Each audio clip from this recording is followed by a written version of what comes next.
Patron humilie et chasse une serveuse noire après avoir nourri un SDF. 6 mois plus tard, tout. Maya, une femme noire dans la trentaine, est serveuse dans le restaurant haut de gamme Le Palais du Goût, un lieu réputé non seulement pour ses plats raffinés mais aussi pour l'aura de luxe qui l'entoure. Ce restaurant, fréquenté par une clientèle de prestige, est un havre de sophistication et d'élégance. Les murs, ornés de dorures et de miroirs, renvoient une lumière douce sur les tables immaculées où se posent des couverts d'argent, tandis que les serveurs, vêtus de noir, se déplacent avec une grâce presque mécanique, prêts à satisfaire les moindres désirs des invités. Maya fait partie de ce décor parfait, mais elle n'est qu'une ombre parmi d'autres dans ce monde de perfection. Bien que respectée de ses collègues, Maya est invisible aux yeux des clients. Ses collègues, majoritairement blancs et privilégiés, ne la voient que comme une serveuse parmi tant d'autres. Ils complimentent sa discrétion et son efficacité, mais ne s'intéressent jamais à la personne qu'elle est réellement. Elle est, pour eux, une figure interchangeable, une part du décor, comme les nappes blanches impeccables et les chandeliers étincelants. Maya est la silhouette calme dans le fond de la scène, oubliée, mais essentielle au bon déroulement du spectacle. Chaque jour, elle arrive au restaurant avec un sourire préparé, une façade de gentillesse et de professionnalisme qu'elle maintient tout au long de la journée. Mais ce sourire, qui ne quitte jamais ses lèvres, cache une fatigue intérieure qu'elle porte seule. Ses journées sont une succession de gestes précis et de paroles mesurées, un ballet parfaitement chorégraphié pour satisfaire des clients qui ne la remarquent que pour l'instant nécessaire. Derrière son apparence impeccable se cache une femme qui rêve d'être vue, d'être reconnue, mais qui sait, au fond, que son rôle est de rester dans l'ombre, dans un silence imposé. Maya ne se plaint pas. Elle a appris à vivre avec cette invisibilité. Elle travaille pour les autres, mais ne réclame jamais rien pour elle-même. Un après-midi, après le service du déjeuner, lorsque la salle est vide et calme, un sans-abri frappe à la porte du restaurant. Il est frêle, son visage marqué par les années de souffrance et de solitude. Ses vêtements sont usés, déchirés par le vent et la pluie, et il a le regard hagard de ceux qui ont trop longtemps été rejetés par la société. Maya, alors qu'elle traverse la salle pour ranger quelques assiettes, le voit. Une partie d'elle aurait voulu détourner le regard, suivre la règle tacite de ne pas se mêler aux personnes comme lui. Mais une autre partie d'elle, celle qui se souvient de la misère qu'elle a elle-même traversée, son cœur sensible et généreux, l'incite à ne pas le laisser dehors. Elle s'approche, lui sourit doucement, et d'un geste, l'invite à entrer. « Entrez, je vais vous donner quelque chose à manger », dit-elle d'une voix calme et chaleureuse, qui n'a rien de l'indifférence habituelle. Elle va dans la cuisine, lui prépare un plat de pâtes fraîches et un verre d'eau, comme elle aurait servi à n'importe quel client, sauf que ce client-là n'a pas d'argent. Elle le fait parce que, dans cet instant, il est un être humain, et cela suffit à la guider. Ce geste, bien que simple, est empli d'une humanité profonde. Maya sait ce que c'est que de ne rien avoir, de se retrouver dans une situation où chaque repas est une chance, chaque repas un luxe. Elle se souvient des jours où elle n'avait pas de travail, où elle n'avait pas assez d'argent pour s'offrir une simple tasse de café. Elle veut que cet homme, même pour un instant, connaisse la chaleur et la dignité d'un repas offert. Ce moment de générosité, elle l'offre sans attendre de retour, sans jugement, simplement parce que c'est la chose juste à faire. Mais alors que le silence de l'après-midi est rompu par le bruit des couverts et des conversations lointaines, la porte du restaurant s'ouvre soudainement. Marc Leclerc, le patron, entre dans la salle avec l'air d'un homme pressé. En le voyant, Maya se redresse, les mains tremblantes, son sourire disparaissant légèrement, mais elle ne s'attendait pas à la tempête qui allait se déchaîner. Marc, un homme d'affaires froid et autoritaire, se dirige immédiatement vers elle. Son regard se pose sur l'homme assis à la table, sur le plat que Maya lui a servi, et un rictus de dégoût se forme sur son visage. Il se tient droit devant Maya, son regard dur, impitoyable. « Qu'est-ce que tu fais ?» demande-t-il d'une voix glaciale, presque menaçante. Il croise les bras et les plante dans le décor, comme s'il était prêt à juger chaque acte de Maya avec une lenteur calculée. Maya, le cœur battant, essaie de garder son calme. Elle sait que ce qu'elle a fait n'est pas conforme aux règles du restaurant, mais elle espère qu'il comprendra l'humanité derrière son geste. « Il avait faim, Marc, » dit-elle d'une voix tremblante. « Personne ne devrait avoir à souffrir de faim comme ça. » Mais Marc ne veut rien entendre. Ses yeux, emplis de mépris, dévalorisent Maya instantanément. « Ce n'est pas un endroit pour nourrir les mendiants, » dit-il, sa voix devenant plus dure, plus tranchante. « Ce n'est pas un refuge, c'est un restaurant de luxe, et ce genre de personne n'a pas sa place ici. » Ces mots sont comme des coups de fouet, et dans la salle, un silence lourd s'installe. Les quelques clients qui étaient présents regardent sans intervenir, préférant se concentrer sur leur propre confort plutôt que sur l'injustice évidente. « Tu te crois au-dessus des règles, n'est-ce pas ?» continue Marc, sa voix pleine de condescendance. « Tu n'as pas le pouvoir de décider qui mérite un repas ici. Tu n'es qu'une serveuse, Maya. Tu n'as pas ce droit. » Maya, humiliée mais digne, baisse la tête, les larmes menaçant de surgir. Elle tente de garder son calme, mais son esprit est envahi par la honte, par la douleur de voir son geste de bonté transformé en un crime. Marc, bien plus intéressé par sa propre autorité que par la situation réelle, s'approche davantage. « Je t'ordonne de quitter immédiatement. Tu ne reviendras jamais ici. Jamais. » Les mots frappent Maya comme des poings. Elle les entend, mais elle ne les croit pas. « How possible? » C'est une folie. Mais Marc, sans un regard de compassion, la pousse à quitter le restaurant.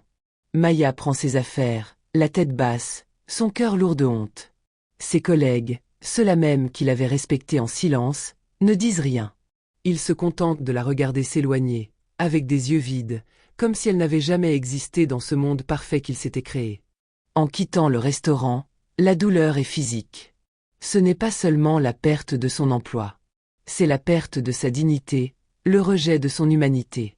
Le regard des clients, l'indifférence de ses collègues, tout cela se mêle dans un torrent de tristesse qui la submerge.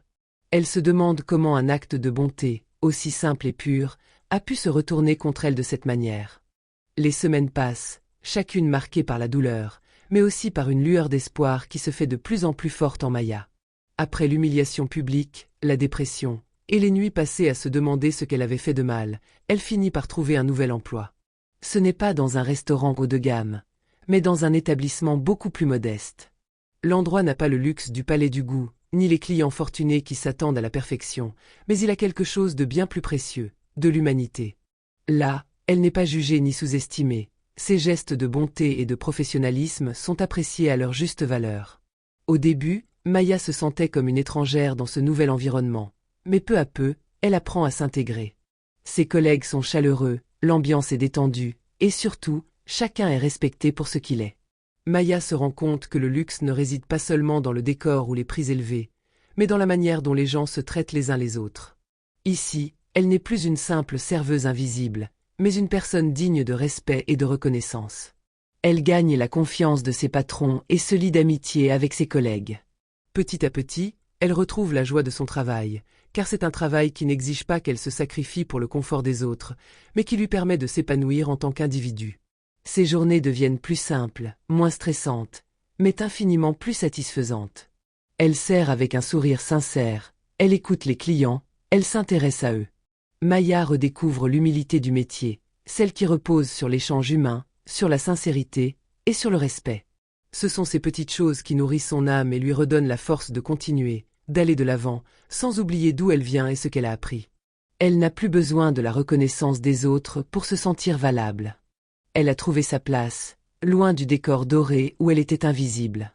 De l'autre côté, Marc Leclerc, le patron du Palais du Goût, sombre dans une lente descente. Le restaurant, qui était autrefois un temple du luxe et de la haute gastronomie, perd son éclat. Les prix exorbitants qu'il impose à ses clients ne correspondent plus à la réalité économique de la ville. Ceux qui fréquentaient jadis son établissement cherchent désormais des lieux moins ostentatoires, plus accessibles. Le service, trop élitiste et déconnecté des besoins réels de la clientèle, devient un fardeau pour les employés, qui se plaignent de plus en plus. Nombreux sont ceux qui partent, et les rares qui restent ne cachent plus leur mécontentement. Le restaurant devient une coquille vide, son luxe d'antan n'ayant plus d'âme, comme un édifice dont les pierres se fissurent lentement. Les clients se font rares, et Marc, obstiné, refuse de voir la vérité en face. Il s'accroche à son image, à son ego, refusant de comprendre que le monde a changé autour de lui, qu'il est le seul à rester figé dans une époque révolue. Les critiques commencent à affluer, les avis en ligne sont de plus en plus négatifs, mais Marc continue de se battre, convaincu qu'il peut encore inverser la tendance. Il hausse le ton, fait preuve d'arrogance envers ceux qui le critiquent, mais le mal est fait. Un jour, alors que la fermeture définitive du restaurant est sur le point d'être décidée, Marc se trouve devant la porte du Palais du Goût, les mains dans les poches, le regard perdu dans le vide. Il regarde le bâtiment avec désespoir, comme un homme qui observe la fin d'un rêve. L'endroit qu'il avait bâti avec tant de fierté, qu'il avait voulu être un symbole de luxe et de succès, est devenu le témoin silencieux de sa défaite. Il se sent comme un échec vivant, un homme qui a tout perdu, y compris son propre sens de l'honneur et de la dignité.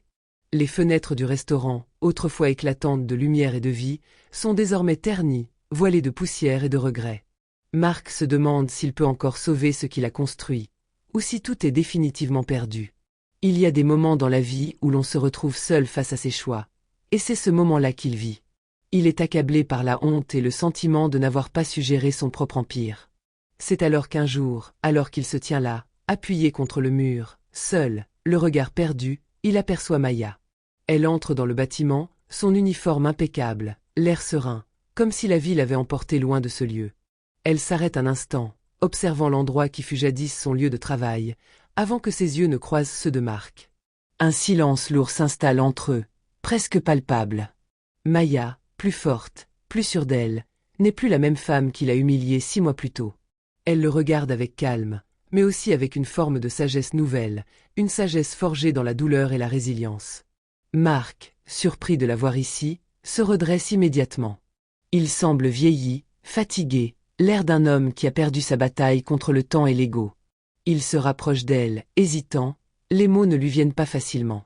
Finalement, il brise le silence, d'une voix basse, presque brisée. « Jay, je suis désolé pour ce qui s'est passé, Maya. Je n'aurais jamais dû te traiter comme ça, je n'ai pas vu au-delà de ton rôle. Je n'ai pas vu l'être humain que tu es. » Maya le regarde, et dans ses yeux brille quelque chose de profond, de presque indestructible. Elle le scrute, son regard empli d'une patience qui fait écho à tout ce qu'elle a traversé. Elle a appris à accepter les erreurs des autres, mais aussi à reconnaître les moments de rédemption. Tu as cru que j'étais juste une serveuse, Marc. Mais ce jour-là, tu as vu ma dignité. Tu as vu que l'humanité ne dépend pas du statut social. Ce n'est jamais trop tard pour changer, Marc. Les mots de Maya résonnent comme un réveil brutal pour Marc, comme une cloche qui sonne la fin d'une ère. Il baisse la tête, un profond sentiment de honte l'envahissant. Il a perdu la bataille, mais dans ce moment d'humilité, il commence à comprendre l'ampleur de son erreur. Il tend lentement la main vers Maya, comme une tentative fragile de réconciliation, un geste de vulnérabilité qu'il n'aurait jamais cru pouvoir faire. Après avoir perdu son restaurant et la fierté qui l'accompagnait, Marc se retrouve face à une réalité qu'il n'avait jamais véritablement envisagée, une vie dénuée de luxe et de prestige. Il avait toujours cru que l'argent, le succès et l'image publique étaient les fondements de tout, mais il s'est rendu compte que ces choses ne le définissaient pas.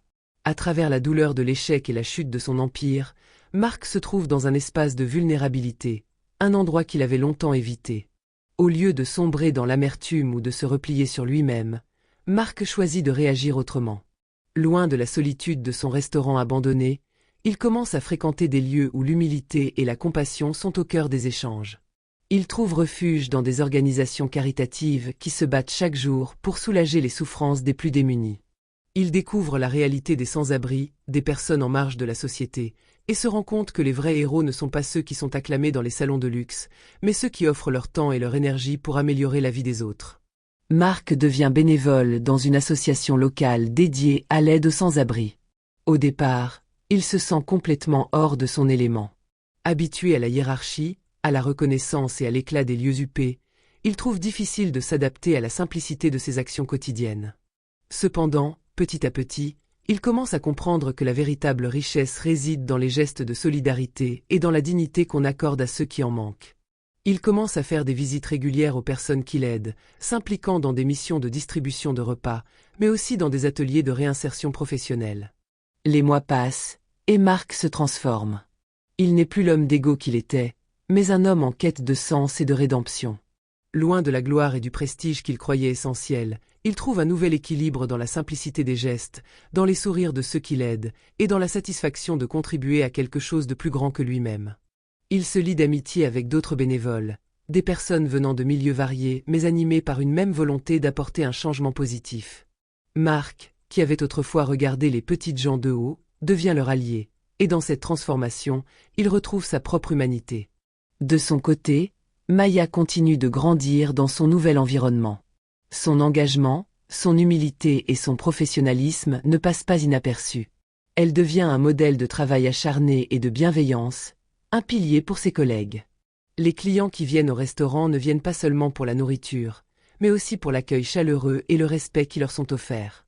Maya incarne l'idée que le service est bien plus qu'un travail, c'est une vocation, un échange humain, un partage de moments. Au fil des mois, la réputation de Maya grandit, et son engagement envers ses collègues et clients est reconnu par la direction.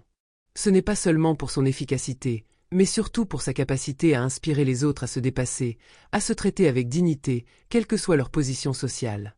Un jour, après plusieurs années de service, on lui propose de devenir chef de salle. Ce n'est pas une promotion simplement professionnelle, mais aussi un signe du respect qu'elle a gagné auprès de ceux qui l'entourent.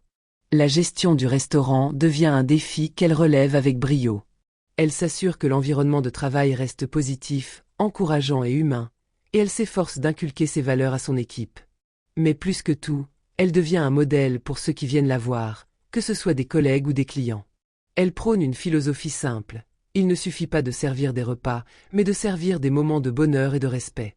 Elle apprend à ses collègues que la qualité d'un service ne réside pas uniquement dans la rapidité ou la perfection, mais dans l'attention sincère portée à l'autre. Un jour, alors qu'elle est en pleine gestion d'une soirée particulièrement chargée, un investisseur la contacte. Il est intéressé par l'idée qu'elle ouvre son propre établissement. Cela la surprend, car même si elle a toujours rêvé d'avoir son propre restaurant, elle ne s'était jamais imaginé que ce rêve pourrait se concrétiser si tôt. L'opportunité est grande, et bien que cela semble effrayant, Maya sait qu'elle a les compétences et la vision pour réussir. Elle prend le temps de réfléchir, mais au fond d'elle, elle sent que le moment est venu. 6 mois après l'incident qui a bouleversé sa vie, Maya se rend compte qu'elle est devenue plus forte, plus résiliente. Elle a traversé les épreuves sans se laisser abattre, elle a appris à se défendre et à faire entendre sa voix. Elle a transformé l'humiliation qu'elle a subie en force intérieure et en sagesse. La Maya d'aujourd'hui est une femme plus sereine, plus confiante et plus consciente de son pouvoir. Elle sait que l'échec n'est pas une fin, mais une opportunité de se réinventer, et elle incarne cette philosophie chaque jour, que ce soit dans son travail ou dans sa vie personnelle. Quant à Marc, il a trouvé son propre chemin vers la rédemption. Il a réparé ses erreurs, pas par des mots, mais par des actions concrètes. Il a choisi d'aider les autres, de se mettre au service de ceux qu'il avait un jour ignorés. Mais il sait qu'il n'aurait jamais pu faire ce changement sans l'acte de bonté que Maya a posé ce jour-là, sans la sagesse qu'elle a partagée avec lui. Il ne cherchera pas à effacer son passé, mais plutôt à vivre avec lui, à l'utiliser comme une source de motivation pour chaque acte qu'il pose désormais. Maya et Marc ont chacun emprunté des chemins différents, mais leurs trajectoires se croisent dans un moment de transformation profonde. Maya a appris à tirer sa force de la douleur, et Marc a trouvé sa rédemption dans le service aux autres. Leurs vies ne seront jamais les mêmes, mais ce qu'ils ont appris l'un de l'autre, et ce qu'ils ont fait l'un pour l'autre, restera à jamais un point tournant dans leurs existences respectives.